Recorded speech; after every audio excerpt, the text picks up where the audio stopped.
L'article vient quand même rayer d'un trait de plume l'histoire de notre pays, l'histoire du sport français.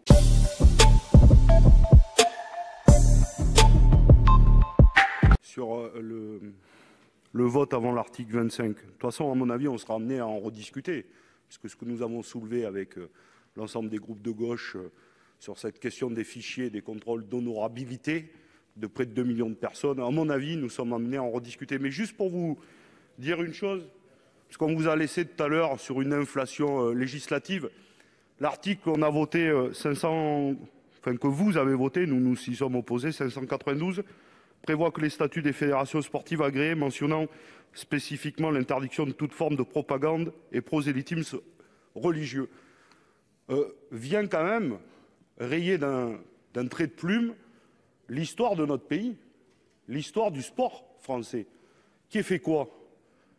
Notamment avec les patronages et les clubs patronages. Par exemple, la Fédération française de football, deux de ses éminents créateurs, Henri Delaunay et Charles Simon, viennent du patronage. La Auxerre, créée par l'abbé Deschamps, avec Giroud. L'histoire du basket français, avant sa professionnalisation, c'est quasi exclusivement du patronage. Et puis, Madame la Ministre, juste pour finir, puisqu'il me reste longtemps, il y a une question, il faudra que vous appeliez, si cet article venait à être adopté maintenant, parce qu'il n'y a aucun doute, et que cet amendement a été retenu en CMP, il faudra que vous appeliez Monseigneur Aupetit, l'archevêque de Paris, qui préside la FACEL.